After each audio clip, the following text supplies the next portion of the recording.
చేరువచ్చినందరికీ వందనాలు. దేవుని యొక్క మహాకృపను బట్టి మనందరం ఈరోజు మనం దేవుని యొక్క సన్నిధిలో ఈ విధంగా చేరి దేవుని యొక్క వాక్యాన్ని మనం వినడానికి దేవుడు మనకి ఆయన కృపను అనుగ్రహించి ఉన్నారు కాబట్టి మనందరం దేవుని యొక్క సన్నిధిలో చేరి ఉన్నాం. ఈరోజు రాత్రికాల సమయంలో మన మనసులో ఏముంచుకోవాలి అంటే ముఖ్యంగా ఈరోజు యవనస్తుల గురించి చెప్పాలని ఆశపడతా ఉన్నాను. యవన బిడ్డలు మనసులో ఏముంచుకోవాలి, తర్వాత వారి జీవితంలో వాళ్ళు ఎలాంటి లక్షణాలు కలిగి ఉండాలి అనే విషయాల గురించి ఈరోజు మనం ధ్యానం చేసుకుందాం. ఈరోజు యవన బిడ్డలు చాలామంది పాడైపోతూ ఉన్నారు. వాళ్ళ జీవితంలో వారికి ఏం చేయాలో తెలియట్లే. అయితే యవన బిడ్డలు ఏం చేయాలి, వారు ప్రత్యేకమైన బాధ్యతలు కలిగి ఉండాలి. ఆ విషయాల గురించి మనం ధ్యానం చేసుకోవడానికి మనం ప్రయత్నం చేద్దాం. చూడండి, కీర్తన 119వ కీర్తన 119వ కీర్తన 9వ వచనం తీసిన వారు చదవండి. యవనస్తులు దేని చేత తమ నడత శుద్ధపరుచుకుందురు, నీ వాక్యమును బట్టి దానిని జాగ్రత్తగా చూచుకొనుట చేతనే కదా. ప్రార్థన చేసుకుందాం. మహోన్నతుడైన దేవా, సర్వాధికారి అయిన దేవా, నీకు వందనాలు తండ్రి. ఈ రాత్రికాల సమయంలో మీ పాసందులో చేరినైనా మీ యొక్క వాక్యాన్ని మేము చదువుకోవడానికి, వినడానికి, ధ్యానించుకోవడానికి మీరు ఇచ్చిన కృపను బట్టి మీకు వందనాలు చెల్లించుకుంటూ ఉన్నా తండ్రి. చదవబడిన వాక్య భాగాన్ని మీరు దీవించి ఆశ్రయించండి. మాకు కావాల్సిన ఆత్మీయ ఆహారం మాకు దయచేయండి. మీకు ఆత్మధారణైనా ఈ యొక్క వాక్యాన్ని అయినా మా యొక్క జీవితంలో ఫలవంతంగా ఉండడానికి తగిన సహాయం దయచేయమని అడుగుతూ ఉన్నా తండ్రి. వాక్యాన్ని అయినా మేము భద్రపరుచుకుని తండ్రి, వాక్యం ద్వారా మేము ఫలించే జీవితాలు పొంది ఆశీర్వాదాన్ని పొందడానికి కారకులుగా ఉండడానికి తగిన సహాయం దయచేయమని, మీ యొక్క ఆత్మను మాకు తోడుగా ఉంచి నడిపించమని యేసుక్రీస్తు వారి నామంలో ప్రార్థించి అడిగి వేడుకుంటున్నాం తండ్రి, ఆమేన్. ఇక్కడ మనం యవనస్తులు మనసులో ఏముంచుకోవాలి, తర్వాత వాళ్ళు కలిగి ఉండవలసిన ప్రత్యేకమైన బాధ్యతల గురించి మనం ఈ రాత్రికాల సమయంలో మనం ధ్యానం చేద్దాం. మొట్టమొదటిగా వారి యొక్క జీవితంలో వారు ఎలాంటి జీవితాన్ని కలిగి ఉండాలంటే వారు పరిశుద్ధమైన జీవితాన్ని వారు కలిగి ఉండాలి. అందుకే 119వ కీర్తన 9వ వచనంలో అంటా ఉన్నారు, యవనస్తులు దేని చేత తమ నడత శుద్ధిపరచుకొందురు. చూడండి, యవన బిడ్డలు దేవుని యొక్క వాక్యం చేత వారు పరిశుద్ధులుగా ఉండాలి అని దేవుని యొక్క వాక్యం సెలవిస్తూ ఉంది.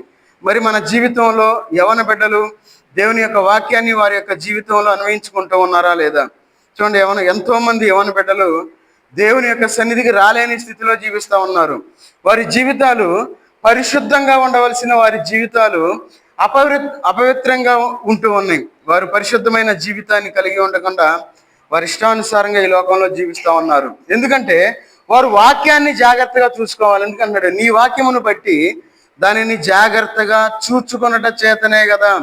ఏం చూసుకోవాలి యవన బిడ్డలు? వాక్యాన్ని జాగ్రత్తగా చూసుకోవాలి. అయితే వాక్యాన్ని చూసుకోవలసిన యవనస్తులు వారు వాక్యాన్ని చూడటం లేదు. వారు లోకాన్ని చూస్తూ ఉన్నారు, ఈ లోకంలో ఉన్న ఆశల వైపు చూస్తూ ఉన్నారు. కాబట్టి వారి జీవితాలు ఎటు పాలుపోని స్థితిలో వాళ్ళు జీవిస్తూ ఉన్నారు. అందుకంటున్నాడు, నీ వాక్యమును బట్టి దానిని జాగ్రత్తగా చూచుకొనుట చేతనే కదా. కాబట్టి యవనస్తులు వారి మనసులో ఉంచుకోవాలి. ఏముంచుకోవాలంటే, నేను పవిత్రంగా ఉండాలి, నేను పరిశుద్ధమైన జీవితాన్ని కలిగి ఉండాలి అని ఒక ఆశను కలిగిన వారుగా ఉండాలి ఈ లోకంలో. ఆ ఆశ లేకపోతే వారు యవనంలో పడిపోయే అవకాశం ఉంటుందనే విషయాన్ని మనం గుర్తుపెట్టుకోవాలి. జాగ్రత్తగా ఉండాలి, దేవుని యొక్క వాక్యాన్ని జాగ్రత్తగా చూచుకోవాలి, ఆయన వాక్యాన్ని బట్టి ఈ లోకంలో నడుచుకోవాలని చెప్పి దేవుని యొక్క వాక్యం సెలవిస్తూ ఉంది. అందుకే చూడండి, ప్రసంగి గ్రంథం 11వ అధ్యాయము, ప్రసంగి గ్రంథం 11వ అధ్యాయము 9వ వచనం తీసిన చదవండి. 11:9. నీ యవనమందు సంతోషపడును, నీ యవన కాలమందు నీ హృదయము సంతుష్టిగా ఉండనిమ్ము, నీ కోరిక చొప్పునను నీ దృష్టి యొక్క ఇష్టము చొప్పునను ప్రవర్తించుము. అయితే వీటన్నిటిని బట్టి దేవుడు నిన్ను తీర్పులోనికి తెచ్చునని జ్ఞాపకముంచుకొనుము. ప్రియమైన వారలారా, యవన బిడ్డలారా, దేవుడు ఒక మాట సెలవిస్తా ఉన్నారు, మీరు పవిత్రంగా ఉండాలి, తర్వాత మీరు తీర్పులోనికి వస్తారు అనే విషయాన్ని ఇక్కడ సెలవిస్తా ఉన్నారు. అందుకే ఇక్కడ ఒక మాట అంటా ఉన్నారు, ఏమంటా ఉన్నారంటే, యవనుడా నీ యవన కాలమందు సంతోషపడము. సంతోషంగా ఉండు, ఎవరు దాంట్లో, ఆనందంగా ఉండు, నీ ఇష్టం వచ్చినట్టు చేయి. కానీ అదే ఈ మాట చెప్తా ఉన్నాడు, ఏమనంటే, నీ కోరిక చొప్పునను నీ దృష్టి యొక్క ఇష్టము చొప్పినను ప్రవర్తింపము. అయితే వీటన్నిటిని బట్టి దేవుడు నిన్ను తీర్పులోకి తెచ్చునని జ్ఞాపకం ఉంచుకొనుము. చూడండి, యవన బిడ్డలు జ్ఞాపకం ఉంచుకోవట్లా. తీర్పు ఉన్నది, ఒక రోజు ఉంది, ఆ రోజు తీర్పు జరుగుతుంది, ఆ రోజు నేను చేసిన పనులను బట్టి నాకు శిక్ష వస్తుంది అనే విషయాన్ని యవన బిడ్డలు మర్చిపోతా ఉన్నారు. అందుకే వారి ఇష్టానుసారంగా ఈ లోకంలో జీవిస్తూ ఉన్నారు. అందుకే ఇక్కడ అంటా ఉన్నాడు, యవన బిడ్డ నువ్వు సంతోషించు, నువ్వు ఆనందపడు, సంతుష్టిగా ఉండు, నీ కోరిక చొప్పున నీ ఇష్టానుసారంగా ఉండు ఈ లోకంలో. కానీ తీర్పు అనేది ఒకటి ఉన్నది, మీరు జాగ్రత్తగా ఉండాలి అని దేవుని యొక్క వాక్యం సెలవిస్తున్నా. ఆ విషయాన్ని మనసులో పెట్టుకొని యవన బిడ్డలు ఉండాలి. చూడండి, ఆ విషయం అసలు ఆలోచన రాదు. ఒకవేళ ఎవరైనా చెప్పారనుకోండి, వాళ్ళు ఏమంటారంటే మీకేం తెలుసు అని చెప్పి మనకే సమాధానం చెప్పేవారుగా ఉన్నారు. కాబట్టి ఈ రాత్రికాల సమయంలో యవన బిడ్డలు చాలా జాగ్రత్తగా ఉండాలి. చూడండి, విశ్వాసులే దేవుని సన్నిధికి రాలేకపోతా ఉంటే మరి యవన బిడ్డలు ఇంకేం వస్తారు, ఇంకేం జాగ్రత్తగా ఉంటారు, ఇంకా ఏం సంతోషంగా ఉంటారు దేవుని సన్నిధిలో. చూడండి, మనల్ని బట్టి యవన బిడ్డలు వచ్చేలాగా ఉండాలి. మాదిరికరమైన జీవితాలు మనం జీవించేవారుగా ఉండాలి. ఈ లోకంలో జీవించేటప్పుడు మనమే మాదిరిగా ఉండం, ఎన్నో మాటలు చెప్తాం, అటు చేయాలి, ఇటు చేయాలి, ఇటు చేస్తే బాగుండిద్ది, అటు చేస్తే బాగుండిద్ది అని మనకు సమయం ఇస్తే ఎన్నో చెప్తాం. కానీ మాదిరి లేని జీవితాలు మనం జీవించేవారుగా ఉన్నాం. కాబట్టి యవన బిడ్డలకి తీర్పు అనేది ఉన్నదని మనం జ్ఞాపకం పెట్టుకోవాలి. ఎందుకన్నాడు, దేవుడు నిన్ను తీర్పులోనికి తెచ్చినని జ్ఞాపకం ఉంచుకొనుము, మర్చిపోవద్దు. ప్రతి ఒక్కరూ మీరు జ్ఞాపకం పెట్టుకోవాలి, మీరు జాగ్రత్తగా ఉండాలి, మీరు ఏం చేసినా దేవునికి మహిమకరంగా ఉండాలి అని చెప్పి దేవుని యొక్క వాక్యం సెలవిస్తూ ఉంది. ఎవరైతే ఈ యొక్క తీర్పు ఉన్నది అని ఎవరైతే గ్రహిస్తూ ఉంటారో వారు ఖచ్చితంగా దేవుని యొక్క సన్నిధికి వచ్చేవారుగా ఉంటారు. అందుకే చూడండి, విలాపవాక్యాలు 3వ అధ్యాయము, విలాపవాక్యాలు 3వ అధ్యాయము 27 వచ్చిన చదవండి. 3:27. యవన కాలము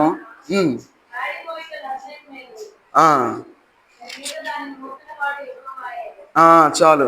యవన కాలమున కాడి మోయుట నరునికి మేలు. చూడండి, యవన కాలంలో మనం ఏం చేయాలి, దేవుని యొక్క పని చేసేవారుగా ఉండాలి, కాడి మోసేవారుగా ఉండాలి. కాడి మోస్తే ఏం జరిగింది చూడండి, మనం సహజంగా కాడి కాడి ఏం మోస్తుంది, జంతువులు మోస్తాయి. అంటే ఎడ్ల బండి ఉందనుకోండి, దానికి ఆ దున్నలను ఏం చేస్తారు, ఆ కాడి తీసుకెళ్ళి వాటి మెడ మీద పెడతారు. అవి మోస్తా ఉంటాయి కాబట్టి ఆ నల్లగా అవుతుంది, ఆ యొక్క మెడ మొత్తం నల్లగా అవుతుంది, తర్వాత ముద్దుబారిపోతూ ఉంటుంది మీరు గమనిస్తే. అయితే యవన బిడ్డలు ఏం చేయాలి, యవన కాలమున కాడి మోయుట నరునికి మేలు. చూడండి, ఏంటది మన జీవితంలో మేలు, యవ్వన కాలంలో మనం ఉన్నప్పుడు దేవుని యొక్క పని చేసేవారుగా ఉండాలి. యవ్వన కాలంలో మనం ఉన్నప్పుడు ఏం చేస్తామంటే సంతోషించేవారుగా ఉంటాం. సంతోషించాలి, తప్పులేదు. అయితే దేవుని యొక్క పని చేసేవారుగా ఉండాలి. మరి దేవుని పనిలో మనం ఎంత పాలి భాగస్థులం అవుతా ఉన్నాం. దేవుని పని అంటే మనం ఏమంటామంటే నేను చేయను, నాకు పట్టదు, నాకు తెలియదు, నేను ఉండను, నేను వెళ్ళిపోతాను. చూడండి, యవ్వన బిడ్డలారా, లేదంటే దేవుని యొక్క పని చేసి ఎవరైనా సరే దేవుని పరిచర్య చేయటం మనకు మేలు అనే విషయాన్ని మనం గుర్తుపెట్టుకోవాలి. వాళ్ళే చేసుకుంటారులే అని మనం ఎప్పుడూ మనం వదిలేసేవారుగా ఉండకూడదు, మొయ్యాలి. ఎందుకన్నాడు, అతని మీద దాన్ని మోపినవాడు యెహోవాయే. దేవుని యొక్క పని భారాన్ని మనం కలిగిన వారుగా ఉండాలి. అది మన జీవితంలో మేలు అనే విషయాన్ని దేవుని యొక్క వాక్యం సెలవిస్తూ ఉంది. అయితే యవనస్తులకి ముఖ్యంగా చెప్తా ఉన్నారు, ఏమనంటే యవ్వన కాలమున కాడి మోయుట నరునికి మేలు. యవ్వన కాలంలో మనం దేవుని సన్నిధికి రావాలి, యవ్వన కాలంలో మనం దేవుని యొక్క సన్నిధిలో మనం ఉండాలి, యవ్వన కాలంలో మనం బాప్తిస్మం తీసుకోవాలి, యవ్వన కాలంలో మనం స్వార్థ పనిలో ఉండాలి. అది మనకు మేలు అనే విషయాన్ని మనం గుర్తుపెట్టుకోవాలి. అందుకే ఈ లోకంలో మనం జీవించేటప్పుడు యవనస్తులుగా ఉన్నప్పుడే దేవుని యొక్క పనిలో మనం ఉండాలి అని దేవుని యొక్క వాక్యం మనకి సెలవిస్తూ ఉంది. కాబట్టి యవనస్తులు ఒక పరిశుద్ధమైన జీవితాన్ని కలిగి ఉండాలి. యవన బిడ్డలు న్యాయమైన తీర్పు దినం ఉన్నది అని మనసులో పెట్టుకోవాలి. యవన బిడ్డలు యవ్వన కాలంలో దేవుని యొక్క కాడి మోసేవారుగా ఉండాలి అనే విషయాలు వారి యొక్క మనసులో ఉంచుకోవాలి అని దేవుని యొక్క వాక్యం సెలవిస్తా ఉంది. చూడండి, అందుకే చూడండి మొదటి తిమోతి రాసిన పత్రిక 4వ అధ్యాయము 4వ అధ్యాయము 11వ వచనం చదవండి.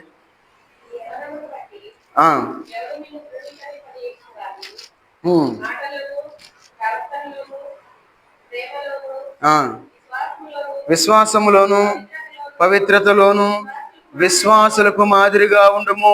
చూడండి, ఇక్కడ ఒక మాట అంటా ఉన్నారు, నీ యవ్వన కాలమును బట్టి నిన్నెవనని తృణీకరింపనీయకము.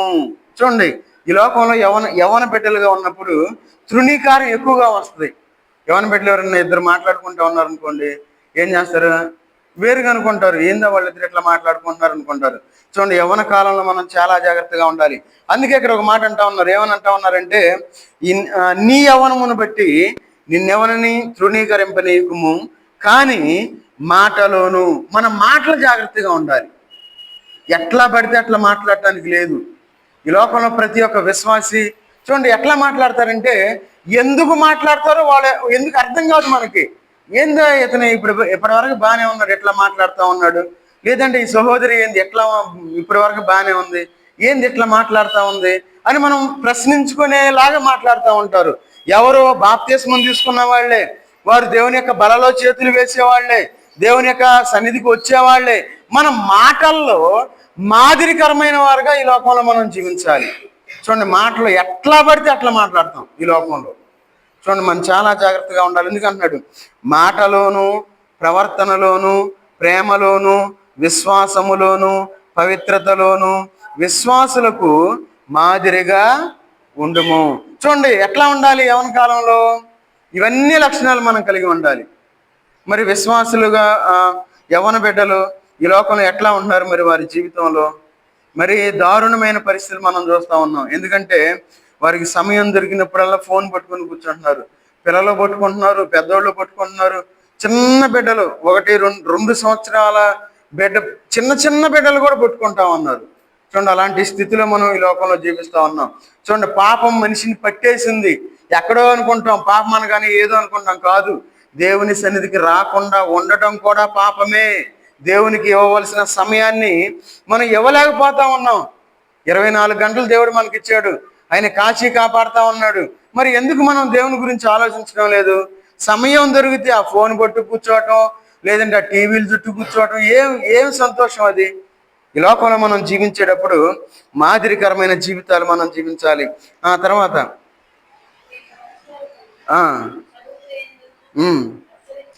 హెచ్చరించుట ఎందును బోధించుట ఎందును జాగ్రత్తగా ఉండము. పెద్దలు హస్త నిక్షేపణము చేయగా ప్రవర్తన మూలముగా నీకు అనుగ్రహింపబడిన నీలో ఉన్న వరమును అలక్ష్యము చేయకుము.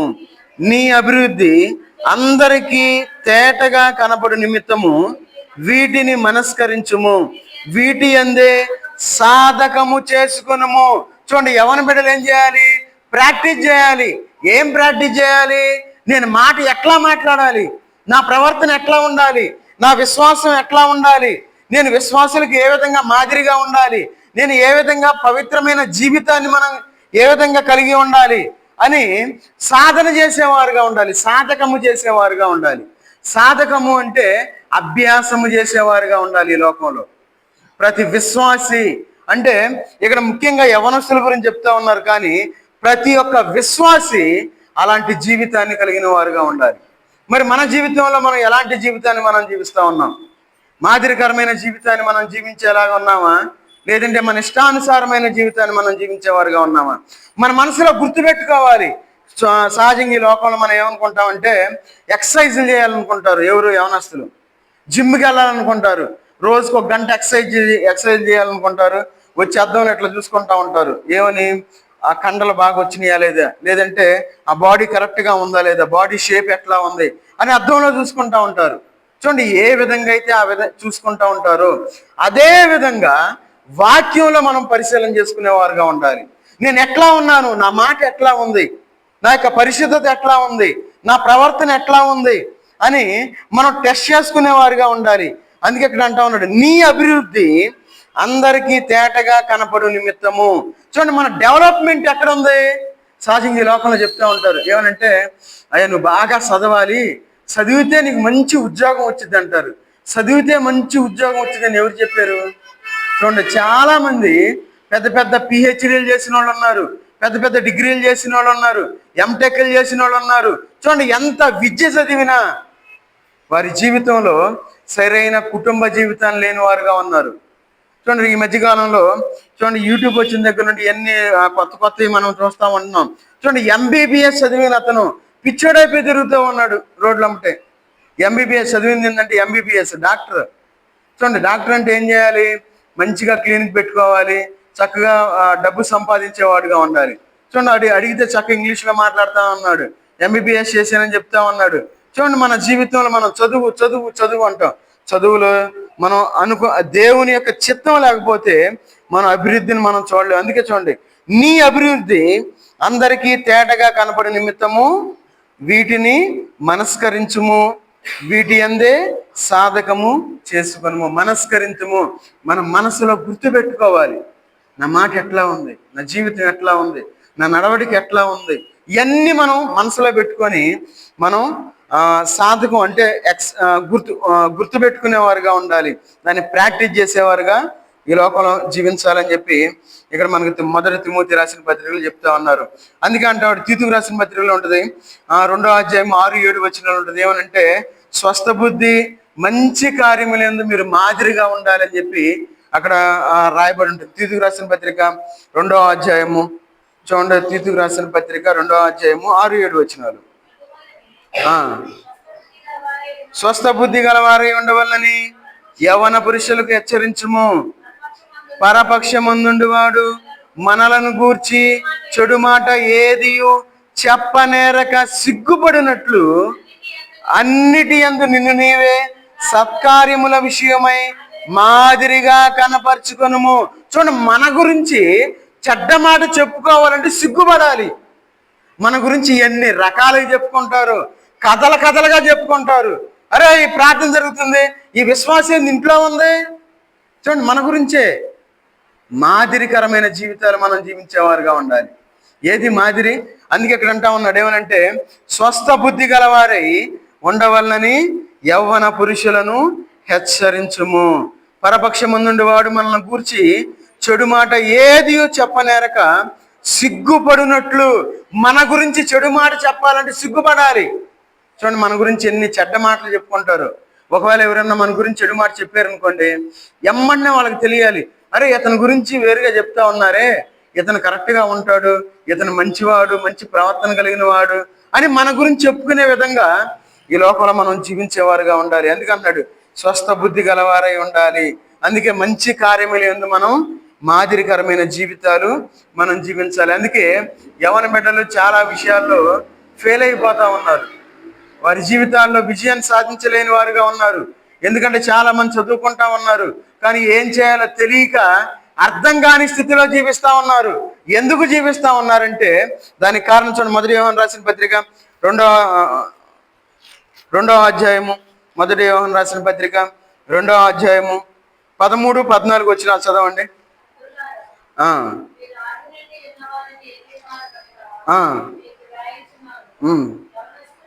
యవనస్తులారా, మీరు దుష్టిని జయించి ఉన్నారు కనుక మీకు వ్రాయుచున్నాను. చిన్నపిల్లలారా, మీరు తండ్రిని ఎరిగి ఉన్నారు కనుక మీకు వ్రాయుచున్నాను. తండ్రులారా, మీరు ఆది నుండి ఉన్నవారిని ఎరిగి ఉన్నారు కనుక మీకు వ్రాయుచున్నాను. యవనస్తులారా, మీరు బలవంతులు, దేవుని వాక్యము మీ యందు నిలుచున్నది, మీరు దుష్టిని జయించి ఉన్నారు కనుక మీకు వ్రాయిచున్నాను. చూడండి, యవన బిడ్డలకి ఒక మాట చెప్తా ఉన్నారు 13-14 వచనాల్లో, మీరు దుష్టిని జయించి ఉన్నారు కనుక మీకు వ్రాయిచున్నాను. ఎవరిని మనం జయించేవారుగా ఉండాలి? దుష్టిని జయించేవారుగా ఉండాలి. దుష్టిని మనం జయించాలి అంటే దేవుని సన్నిధిలో మనం ఉండేవారుగా ఉండాలి. ఏ యవన బిడ్డ అయితే దేవుని సన్నిధిలో గడిపేవారుగా ఉంటారో వారు జయ జీవితాన్ని పొందుతారు అని దేవుని యొక్క వాక్యం సెలవిస్తా ఉంది. చూడండి, యవన బిడ్డలారా, మీ జీవితాలు భద్రపరుచుకోవాలి అంటే, మీ జీవితాలు కట్టుకోవాలి అంటే, మీరు ఒక ఉన్నతమైన స్థితికి వెళ్ళాలి అంటే వీటన్నిటిని మన మనసులో పెట్టుకోవాలి. అందుకంటున్నాడు పోరాడి విజయాన్ని పొందేవారుగా ఉండాలి. ఆ విషయాన్ని మనం మనసులో పెట్టుకోవాలి. అందుకంటున్నాడు ఇక్కడ ఏమనంటే ఏమంటున్నాడు చూడండి 14వ వచనం చివరిలో, యవనస్తులారా మీరు బలవంతులు, దేవుని వాక్యము మీ యందు నిలిచి ఉన్నది. చూడండి, యవ్వన బిడ్డలు దేవుని సన్నిధికి వచ్చి దేవుని యొక్క వాక్యాన్ని భద్రపరుచుకొని ఆ వాక్యానుసారంగా ఈ లోకంలో జీవించినట్లయితే వారు జయ జీవితాన్ని పొందుతారు అని దేవుని యొక్క వాక్యం సెలవిస్తా ఉంది. ఈ లోకంలో అనేకమైన ఆచారాలు ఉన్నాయి. ఈ లోకంలో ఆచారాలు మనం చూసుకొని ఆచారాలు చొప్పున ఈ లోకంలో మనం జీవించామనుకోండి, ఆచారపరమైన భక్తి దేవుడు చూడటం. ఒకవేళ మనం చూసేవారికి ఇష్టంగా ఉండొచ్చేమో, ఒకవేళ మన ఎదుటి వాళ్ళు మనం పొగడొచ్చేమో, మనం ఎంత మంచివాళ్ళం అనుకుని ఉండొచ్చేమో. కానీ దేవుని దృష్టిలో మనం విజయాన్ని మనం పొందాలి అంటే ఏం కలిగి ఉండాలి? జయ జీవితాన్ని కలిగిన వారుగా ఉండాలి. ఆ విషయాన్ని మనం వారి యొక్క మనసులో పెట్టుకోవాలి. అందుకంటున్నాడు ఏమనంటే, దేవుని వాక్యము మీ యందు నిలుస్తున్నది, మీరు దుష్టిని జయించి ఉన్నారు. దుష్టిని మనం జయించాలి అంటే, జయ జీవితాన్ని మనం పొందాలి అంటే దేవుని యొక్క వాక్యం మనలో నిలిచి ఉండాలి. జాగ్రత్త చేసుకోవాలి. ఎందుకు యవన బిడ్డలకు చెప్తా ఉన్నారు? యవన బిడ్డలు ఏం చేస్తారంటే సైలెంట్ కూర్చోరు. వాళ్ళు ఏం చేస్తారు? చక్కగా నోట్ చేసుకుంటారు. దేవుని వాక్యాన్ని చక్కగా నోట్ చేసుకొని ఆ వాక్యాన్ని వాళ్ళు రిఫర్ చేస్తూ ఉంటారు. ఇది చెప్పింది కరెక్టా కాదా, ఒక నిజమా కాదా. వారికి ఏదైనా డౌట్ వచ్చినప్పుడు మళ్ళీ పేపర్లు పక్కకు తిప్పుకొని వాక్యం ఇట్లా ఉంది, ఇట్లా నడవచ్చు అంటే దేవుని వాక్యం వారిలో నిలిచి ఉంటుంది అనే విషయాన్ని వారు గుర్తుపెట్టుకోగలుగుతారు. మరి మనం అయితే సహజంగా మనం ఏం చేస్తాం? ఏదో సినిమాకి వెళ్ళినట్టు వచ్చేస్తున్నాం. దేవుని సన్నిధికి కూడా సినిమాకి వెళ్ళినట్టు ఏం చేస్తారు? ఏదో కళ్ళప్పని చూసి ఏదన్నా మంచి వాక్యం చెప్తేనేమో భలే ఉంది వాక్యం అంటారు. ఏదన్నా గుచ్చుకుందనుకోండి వాక్యం, అని చెప్పాడు, ఓరికి ఎప్పుడు ఇంతే చెబుతా ఉంటాడు అని మనం అనుకుంటాం. అట్లా ఉండకూడదు. మనం దేవుని యొక్క వాక్యాన్ని మనం భద్రం చేసుకునేవారుగా ఉండాలి. ఏదో కథలు చెప్పుకునేది కాదు దేవుని యొక్క వాక్యం. చూడండి, యవన బిడ్డలు వారి మనసులో ఏం పెట్టుకోవాలంటే పరిశుద్ధమైన జీవితాన్ని మేము జీవించాలి అని వారి మనసులో పెట్టుకోవాలి. వారికి తీర్పు దినం అనేది ఒకటి ఉన్నదని వారు గుర్తుపెట్టుకోవాలి. వారు దేవుని యవన కాలంలో దేవుని యొక్క కాడి మొయ్యాలి అని ఒక ఆలోచన వారు కలిగి ఉండాలి. తర్వాత వారు మాదిరికరమైన జీవితాలు జీవించడానికి జాగ్రత్త కలిగిన వారుగా ఈ లోకంలో వారు జీవించాలి. తర్వాత వారు మంచి స్వస్థ బుద్ధి కలిగి మంచి కార్యాలయందు ఆసక్తి కలిగిన వారుగా ఉండాలి. తర్వాత జయ జీవితాన్ని కలిగిన వారుగా ఈ లోకంలో జీవించాలి అని వారి మనసులో పెట్టుకోవాలి.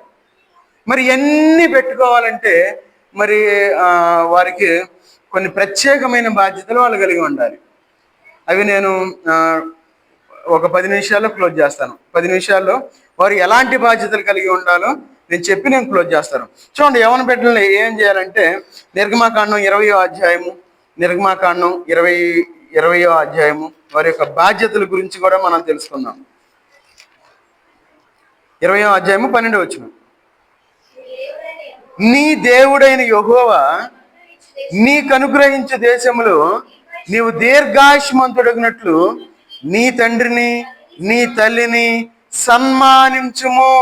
చూడండి, యవన బిడ్డలు ఏం చేయాలంటే తల్లిదండ్రుల్ని సన్మానించేవారుగా ఉండాలి. ఎందుకు సన్మానించాలంటే అది వారి యొక్క ప్రత్యేకమైన బాధ్యత. అందుకే ఇక్కడ అంటా ఉన్నాడు ఏమనంటే, నీ దేవుడని యెహోవా నీకు అనుగ్రహించే దేశంలో నీవు దీర్ఘాయుష్మంతుడగినట్లు. చూడండి, యవ్వన బిడ్డలు అనేక మంది చనిపోతా ఉన్నారు. అనుకోవచ్చు, ఏమనుకోవచ్చు అంటే ఏందయ్యా వాళ్ళకి రోజులు వచ్చినాయి, టైం వచ్చింది, చనిపోతా ఉన్నారు, మనం ఏం చేస్తాం అనుకోకూడదు. చూడండి తల్లిదండ్రుల్ని వాళ్ళు సన్మానించేవారుగా ఉండాలి. అందుకని దీర్ఘాయుష్మంతుడిగినట్లు తల్లిదండ్రులు చెప్తారు, అరే నువ్వు ఫలానా పని చేయొద్దు, అరే నువ్వు ఫలానా వాళ్ళతో పోవద్దు, అరే నువ్వు బైక్ తోలొద్దు, నువ్వు స్పీడ్గా వెళ్ళొద్దు, అరే నువ్వు ఫలానా చదువుకో అని తల్లిదండ్రులు చెప్పేవారుగా ఉంటారు. వాళ్ళని సన్మానించేవారుగా ఉండాలి. వారి యొక్క మాట వినేవారుగా ఉండాలి. చూడండి, లోకంలో ఆ యవన బిడ్డలకి, చిన్న బిడ్డలకు కూడా భయం లేదు. ఎట్లా ఉన్నారంటే వారి ఇష్టానుసారంగా ఈ లోకంలో జీవించేవారుగా ఉన్నారు. చూడండి, లేవియాకాండం 19వ అధ్యాయము 3వ వచనం చదవండి. లేవియాకాండం 19వ అధ్యాయము 3వ వచనం, మీలో ప్రతివాడు తన తల్లికి తన తండ్రికి భయపడవలెను. చూడండి, యవనపేటలో తల్లిదండ్రులకు భయపడేవారుగా ఉన్నారా? అస్సలు భయం లేదు. ఈ మధ్యకాలంలో నిన్న నైట్ ఒక వీడియోలో చూసా. మాస్టర్ గారు ఆ పిల్లోడు సిగరెట్ తాగుతా ఉన్నాడంట. తాగుతూ ఉంటే మాస్టర్ గారు బూతు మాట వాడాడు. వాడిన వెంటనే పరిగెత్తుకుండా వచ్చి గుండెల్లో ఒక గుద్దుతాడు గట్టిగా. పాప ఆయన ముసలాయన చిన్న పిల్లలు ఏడిచినట్టు ఏడుతో చెప్తా ఉన్నాడు. చూడండి ఎట్లా ఉన్నారంటే యవ్వనపేటలో. ఇంతకు ముందు అయితే బెత్తాలు ఇరిగిపోయే వరకు బాధపడేసేవాళ్ళు, తల్లిదండ్రులు బాధేవాళ్ళు, టీచర్లు బాధేవాళ్ళు, వాళ్ళు క్రమశిక్షణ కలిగిన వారుగా ఉన్నారు. కానీ ఇప్పుడు ఎట్లా ఉందంటే చిన్న చిన్న వయసులో వారు మాదక ద్రవ్యాలకు అలవాటు పడిపోతా ఉన్నారు, వారు సిగరెట్లు తాగుతా ఉన్నారు, వారు మందు తాగుతా ఉన్నారు. ఇంకా అడ్వాన్స్కి వెళ్ళిపోయి వాళ్ళు ఇంకేం చేస్తా ఉన్నారు, ఇంకేదో అంటున్నారు, ఏదో ఏంటది డ్రగ్స్ కూడా అలవాటు అయిపోయారు. చూడండి ఈ లోకంలో ఎంత తీవ్రంగా. చూడండి పిల్లల తల్లిదండ్రులని, తండ్రిని నేను చంపేస్తాను బెదిరించే స్థితికి వచ్చేసారు. చూడండి ఈ లోకంలో జీవించేటప్పుడు చాలా జాగ్రత్తగా ఉండాలి. చూడండి ఎందాక సన్మానించాలి అని చెప్పేటప్పుడు ఏమన్నారు? నీ తండ్రిని నీ తల్లిని సన్మానించాలన్నారా? మరి భయపడాలని చెప్పినప్పుడు అక్కడ ఏమంటున్నాడు? ప్రతివాడు నీ తల్లిని తన తండ్రికి భయపడాల. తల్లి మాట వినేవారుగా ఉండాలి, తల్లికి భయపడాలి, తర్వాత తండ్రి మాట. చూడండి తల్లిదండ్రుల మాటలకి భయపడేవారుగా ఉండాలి. చూడండి ఈ లోకంలో తల్లిదండ్రులు ఏం చెప్పిన వారు ఏం చేస్తారంటే సహజంగా బిడ్డలు నిర్లక్ష్యంగా జీవిస్తూ ఉంటారు. ఎందుకంటే వాళ్ళు ఎన్నట్టు అంటారు. కానీ ఓ ఉదాహరణకి, అరే ఫోన్ పద్దాగా చూస్తున్నావు, ఫోన్ చూడొద్దు అంటే అంటారు. కానీ మనకు తెలియకుండానే వాళ్ళు ఫోన్ చూస్తూనే ఉంటారు. ఎంత నిర్లక్ష్యంగా ఉంటారంటే చూడండి ద్వితీయోపదేశకాండం 27వ అధ్యాయము, ద్వితీయోపదేశకాండం 27వ అధ్యాయము 16 వచనం చదవండి. 27:16. తన తండ్రినైనను తన తల్లినైనను నిర్లక్ష్యము చేయువాడు శాపగ్రస్తుడని చెప్పగా ప్రజలందరూ ఆమేన్ అనవలెను. చూడండి ఎవరైతే తల్లిదండ్రులు నిర్లక్ష్యం చేసేవారుగా ఉంటారో వారు శాపగ్రస్తులు. శాపగ్రస్తులు ఎట్లా ఉంటారు? మంచి ఉద్యోగం వచ్చింది వాళ్ళకి, లేదంటే మంచి ఆస్తికర్తలుగా అవుతారా? లేదు, శాపగ్రస్తులు అయిపోతారు. జాగ్రత్త. తల్లిదండ్రులు ఇప్పుడు నిర్లక్ష్య పెట్టేవారుగా ఈ లోకంలో జీవించకూడదు. అందుకన్నాడు తన తండ్రినైనను తన తల్లినైనను నిర్లక్ష్యము చేయువాడు శాపగ్రస్తుడని చెప్పగా తల్లిదండ్రులను ఎప్పుడు నిర్లక్ష్య పెట్టకూడదు. ఎందుకంటే ప్రపంచంలో మన గురించి ఆలోచించే తల్లిదండ్రులే. ఒకవేళ మనం అనుకోవచ్చు మన అక్క చెల్లెలు కానీ, లేదంటే అన్నదమ్ములు కానీ, మన రక్త సంబంధికులు కానీ ఒక స్టేజ్ వచ్చిన తర్వాత వాళ్ళు రాకపోకలు ఆగిపోతాయి. ఎందుకంటే మన పరిస్థితిని బట్టి వాళ్ళు రాను కూడా రారు, మన వైపు అసలు మన అడుగు కూడా పెట్టరు. కొన్ని సందర్భాలు ఎట్లా ఉంటుందంటే నేను అన్నీ చేస్తాను, నేను నీకున్నానని చెప్తారు. కానీ ఒక సమయం వచ్చిన తర్వాత ప్రతి ఒక్కరు మనల్ని విడిచిపెట్టేవారుగా ఉంటారు. అయితే మన తల్లిదండ్రులని ఏం చేయాలి? నిర్లక్ష్యం చేసేవారుగా ఉండకూడదు. అందుకే తన తండ్రినైనను తన తల్లినైనను నిర్లక్ష్యం చేయువాడు శాపగ్రస్తుడు. కాబట్టి మనం ఏం చేయాలి? వారి యొక్క మాట వినేవారుగా ఉండాలి. అందుకే సామెతల గ్రంథం 30వ అధ్యాయము 17వ వచనంలో ఉండి చూడండి. సామెతల గ్రంథం 30వ అధ్యాయము 17వ వచనం. తండ్రిని అపహసించి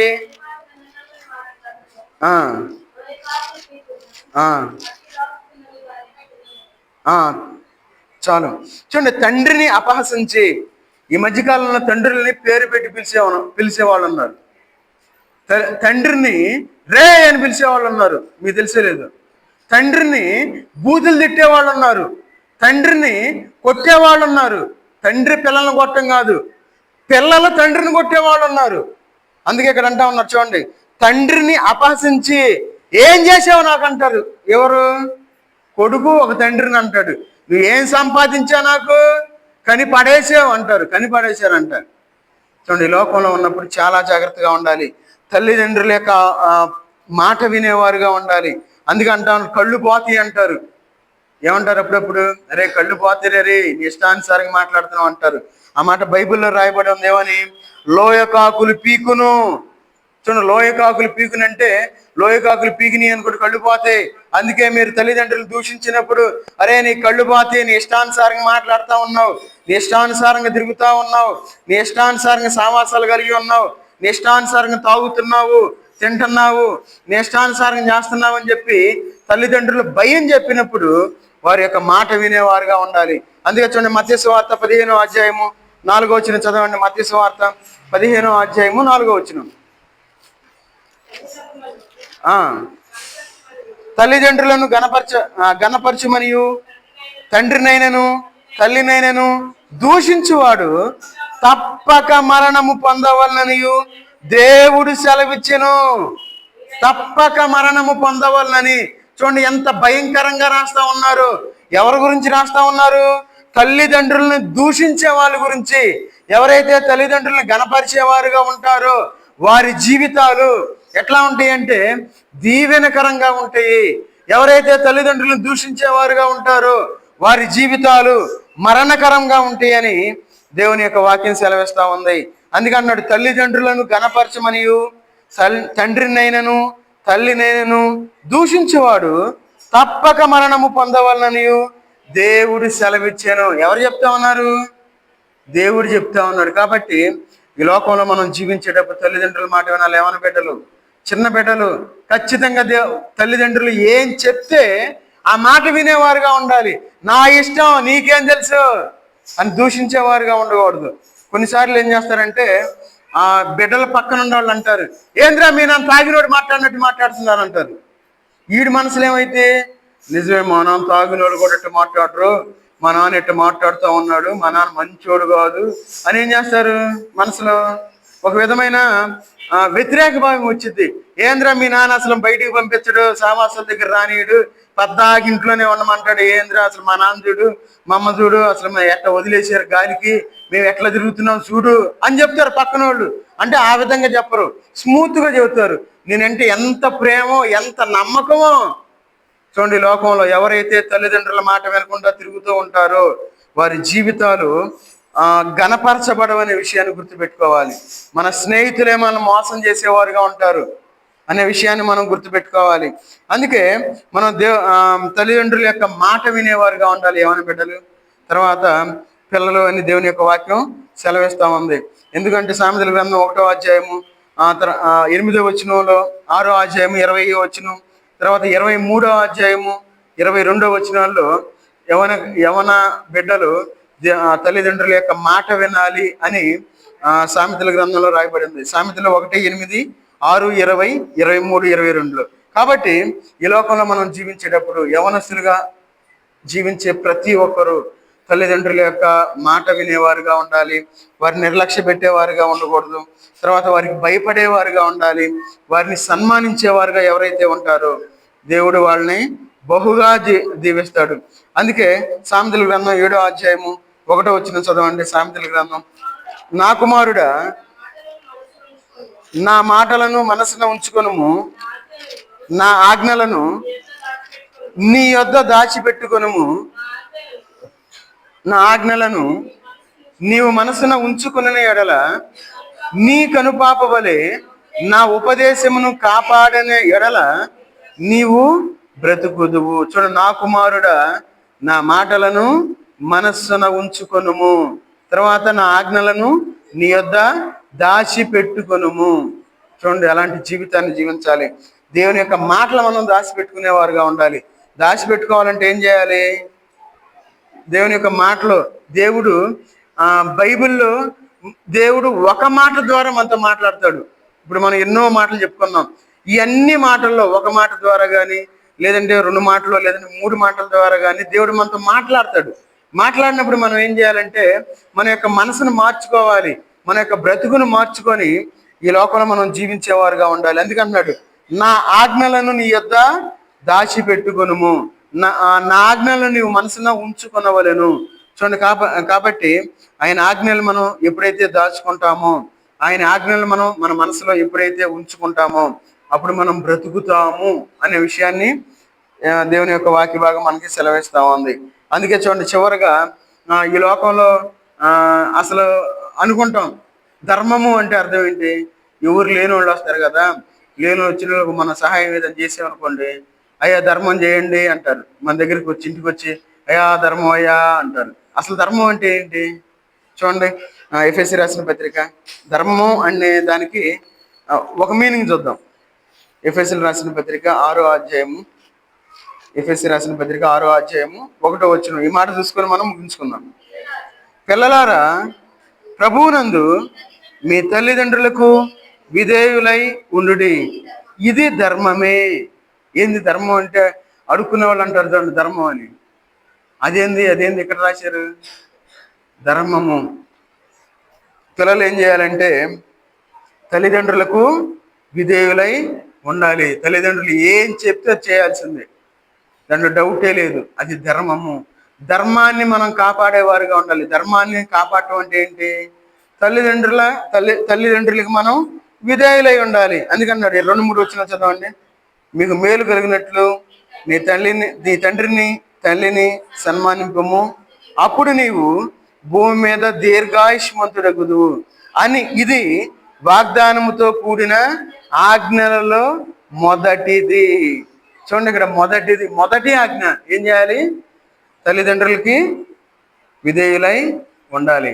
కాబట్టి ఈ యొక్క రాత్రికాల సమయంలో మరి మన జీవితాలు ఎట్లా ఉన్నాయి? దేవుడు మనకు తండ్రి. నేను యవనస్తుని కాదులే, లేదని నేను పిల్లల్ని కాదులే అనుకోవద్దు. మన తండ్రి ఎవరు? దేవుడు. దేవుని యొక్క మాట మనం వినాలి. దేవునికి మనం విధేయులై ఉండాలి. మరి విధేయులై ఉన్నవాళ్ళు దేవుని సన్నిధిలో ఉంటారు.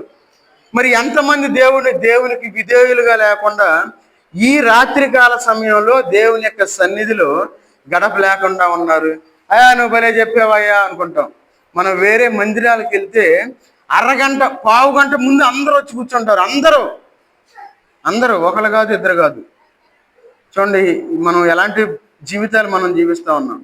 మనం ఆశీర్వదించబడకుండా ఉండడానికి ప్రధానమైన కారణం ఏంటంటే అవిధేయులుగా జీవిస్తూ ఉన్నాం దేవుళ్ళు.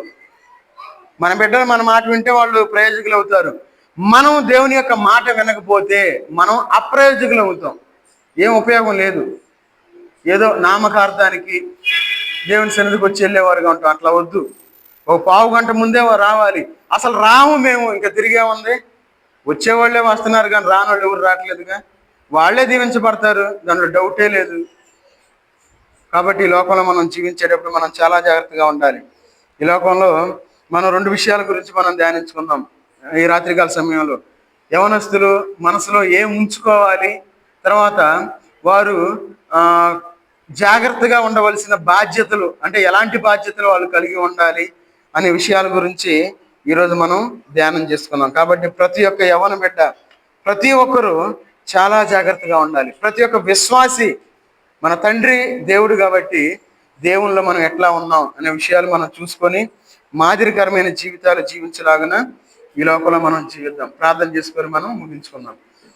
మహోన్నతులైన దేవా, సర్వాధికారి అయిన దేవా, నీకు వందనాలు తండ్రి. ఈ రాత్రికాల సమయంలో మేమునైనా మీ సన్నిధిలో చేరి ఒక కుటుంబంగా మీ సన్నిధిలో గడపడానికి మీరు ఇచ్చిన ఆధిక్యతను బట్టి మీకు వందనాలు చెల్లించుకుంటూ ఉన్నా తండ్రి. అవును తండ్రి, పరిశుద్ధమైన జీవితాన్ని మేము జీవించాలి అని చెప్పి మీకు వాక్య భాగం ద్వారా మాకు సెలవిస్తూ ఉన్నారు తండ్రి. మా యొక్క మాటలో తండ్రి, మా యొక్క ప్రవర్తనలో, అన్ని విషయాల్లో, పవిత్రతలోనైనా మాదిరి అయిన జీవితాలు కలిగి ఉండాలని చెప్పి మీరు సెలవిస్తూ ఉన్నారు తండ్రి. అలాంటి జీవితాలు జీవించలాగిన ప్రతి ఒక్క విశ్వాసి ఒక తీర్మానం తీసుకోవడానికి తగిన సహాయం దయచేయండి తండ్రి. అదేవిధంగా తండ్రి, ఇక్కడ చేరిన ప్రతి బిడ్డని మీరు జ్ఞాపకం చేసుకుని తండ్రి, అయ్యా ప్రతి ఒక్కరినైనా ఏ అవసరతలో ఉన్నారో, అక్కర్లో ఉన్నారు, ప్రతి అవసరాన్ని మీరు తెచ్చమని అడుగుతూ ఉన్నారు తండ్రి. చిన్న బిడ్డలు మీరు జ్ఞాపకం చేసుకుని తండ్రి, వారినైనా యవన కాలంలో జీవిస్తూ ఉన్నారు తండ్రి, చిన్న వయసులో జీవిస్తూ ఉన్నారు తండ్రి. వారినైనా చెప్పబడిన మాటలు వారి యొక్క మనసులో ఉంచుకుని తండ్రి, వాక్యానుసారంగా వారి జీవితంలో జీవించలాగా తగిన సహాయం చేయండి తండ్రి. వారినైనా మీకు విధేయులైన పిల్లల వలె ఉండడానికి తగిన సహాయం చేసేయమని అడుగుతూ ఉన్న తండ్రి. వారినైనా మాదిరికరమైన జీవితాలు జీవించడానికి తగిన సహాయం చేసేయండి తండ్రి. వారి తల్లిదండ్రులను సన్మానించడానికి తగిన సహాయం చేసేయమని అడుగుతూ ఉన్న తండ్రి. తల్లిదండ్రులకు విధేయులుగా ఉండే భాగ్యాన్ని వారికి దయచేయమని అడుగుతున్న తండ్రి.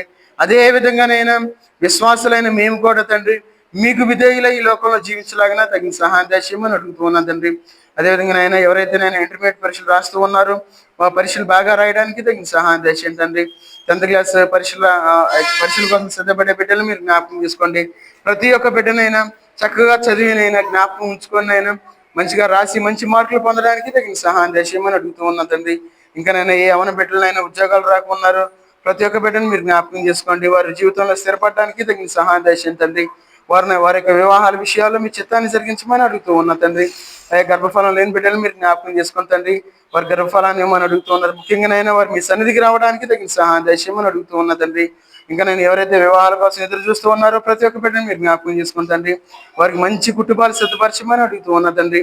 ఇంకా నేను వృద్ధాప్యంలో ఉన్న బిడ్డలు మీరు జ్ఞాపకం చేసుకుని తండ్రి, వారి యొక్క వృద్ధాప్యంలో నూతనమైన బలాన్ని పొందడానికి తగిన సహాయం దయచేయండి తండ్రి. ఇంకా ఎవరైతే బాప్తిస్మం తీసుకోలేదో తండ్రి, వారినైనా మారు మనసు పొంది బాప్తిస్మం పొందులాగినా తగిన సహాయం చేసిన తండ్రి. వారు త్వరపడినైనా బాప్తిస్మం తీసుకొని అయినా మిమ్మల్ని ఆరాధించేవారుగా, మీ యొక్క బలలో చేతులు వేసేవారుగా ఉండే భాగ్యాన్ని వారికి దయచేయండి తండ్రి. అయ్యా, మీ యొక్క వాక్యాన్ని విన్న ప్రతి ఒక్కరిని మీరు జ్ఞాపకం చేసుకోండి. మన నిడుబ్రోల్ పట్టణాన్ని మీరు జ్ఞాపకం చేసుకోండి. యూట్యూబ్ ద్వారా ఎవరైతే చూస్తూ ఉన్నారో ప్రతి ఒక్కరిని మీరు జ్ఞాపకం చేసుకోండి తండ్రి. వారికి కావాల్సిన ప్రతి అవసరాన్ని మీరు తీర్చమని అడుగుతూ ఉన్నా తండ్రి. ఆచారపరమైన భక్తి జీవితాన్ని జీవించకుండా తండ్రి, వాక్యాన్ని పరిశీలించి పరిశోధించి మీ యొక్క వాక్యానుసారంగా జీవించలాగినా తగిన సహాయం దయచేయమని అడుగుతూ ఉన్నా తండ్రి. అయ్యా, ప్రతి ఒక్కరిని నిండారుగా దీవించి ఆశీర్వదించమని అడుగుతూ ఉన్నా తండ్రి. అదేవిధంగా ఆయన జాన్ వెస్లీని మీరు జ్ఞాపకం చేసుకుని తండ్రి, ఆ బిడ్డకి నేను ఇచ్చిన నూతనమైన సంవత్సరాన్ని బట్టి మీకు వందనాలు చెల్లించుకుంటూ ఉన్నా తండ్రి. ఆ బిడ్డ మీ ఎందు భయభక్తులు కలిగిన మా అభివృద్ధి చెందులాగినా తగిన సహాయం దయచేయమని అడుగుతూ ఉన్నా తండ్రి. ఇంకా ప్రతి ఒక్క యవ్వన బిడ్డ గురించి ప్రార్థిస్తూ ఉన్నా తండ్రి, వారి జీవితాల్లో మీ కార్యాన్ని జరిగించమని అడుగుతున్నా తండ్రి. ఇంకానైనా ప్రతి ఒక్క ఎవరైతే మీ యొక్క వాక్యాన్ని విని ఉన్నారో తండ్రి, వారి మనసులో కఠినపరచుకొనుకుంటా తండ్రి, వారు ఆ యొక్క మంచి మనసు కలిగిన ఆయన విరిగిన మనసు కలిగి వారు బాప్తిస్మం తీసుకునేలాగా తగిన సహాయం దయచేయమని అడుగుతూ ఉన్నా తండ్రి. ఇంకా ఎవరైతే నైనా మీ సన్నిధికి రాలేక జీవిస్తూ ఉన్నారో ప్రతి ఒక్కరిని క్షమించమని అడుగుతూ ఉన్నా తండ్రి. వారి యొక్క మనసులోనైనా ఒక భారాన్ని కలిగించండి తండ్రి. వారినైనా మీ పిల్లలనే విషయాన్ని వారు మర్చిపోతూ ఉన్నారు తండ్రి. మీ సన్నిధికి రాలేకపోతూ ఉన్నారు తండ్రి. ఈ లోకంలో కలిసిపోయారనైనా మీరు క్షమించండి తండ్రి. వారినైనా పరిశుద్ధపరిచి తండ్రి, మీ యొక్క వాక్యంలో ఎదిగే బిడ్డలుగా ఉండడానికి తగిన సహాయం చేయండి తండ్రి. అయ్యా, ప్రతి ఒక్క కుటుంబాన్ని నిండారుగా దీవించి ఆశీర్వదించండి తండ్రి. వారిని నూతనమైన ఉజ్జీవంతో నింపమని అడుగుతూ ఉన్నా తండ్రి. వారి యొక్క లోకానుసారమైన మనసును మీరు తీసివేయండి తండ్రి. అయ్యా, ప్రతి ఒక్కరినైనా కుటుంబాలుగా మీ సన్నిధిలో కనబడడానికి తగిన సహాయం చేయండి తండ్రి. కుటుంబాలుగా బాప్తిస్మం తీసుకోవడానికి తగిన సహాయం చేయండి తండ్రి. ఈ 2026 సంవత్సరంలో అయినా ప్రతి ఒక్క కుటుంబం మారు మనసు పొందడానికి తగిన సహాయం చేయమని అడుగుతూ ఉన్నా తండ్రి.